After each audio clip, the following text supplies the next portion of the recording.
Nested if कैसे डाला जाता है इसका एग्जाम्पल इधर है। इक्वल टू साइन डालो, इफ़ फंक्शन खोलो इस तरह से, फिर जहाँ पे एवरेज है उसका सेल एड्रेस चुनो, ग्रेटर दैन इक्वल टू 80% का लिमिट दिया है नीचे, जैसे लिमिट दिया है वैसे ग्रेड डाल दो, मतलब 80 से ज़्यादा या 80 है तो ए प्लस ग्रेड।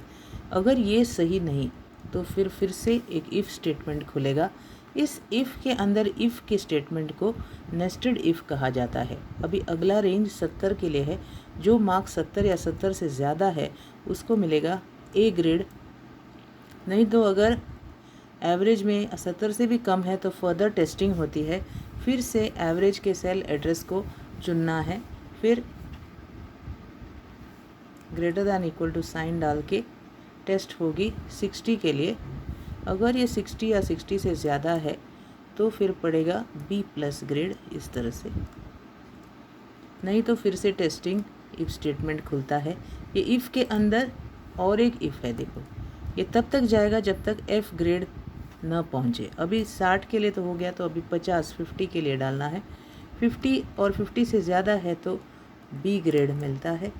एंड अगर ये 50 से कम हुआ तो फिर से इफ़ की टेस्टिंग होती है इस तरह से, ग्रेटर दैन इक्वल टू अभी 40, तो 40 के लिए पड़ेगा सी ग्रेड।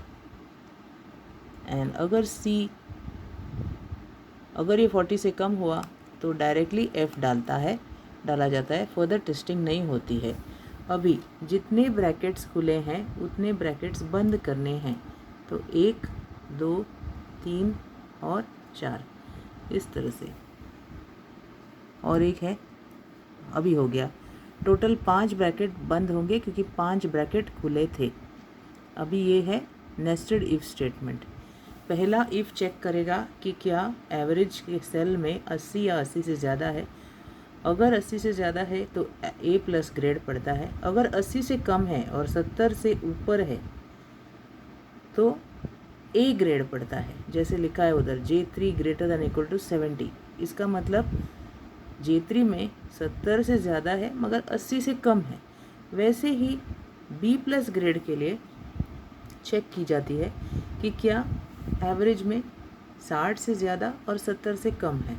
तो इस तरह से सारे ग्रेड्स की टेस्टिंग होती है, और इस नेस्टेड इफ़ का रिज़ल्ट ये है कि पहले सेल में बी प्लस आता है। वैसे ही जब हम क्लिक एंड ड्रैग करेंगे तो सबके मार्क्स निकल आते हैं। ये है नेस्टेड इफ़ स्टेटमेंट।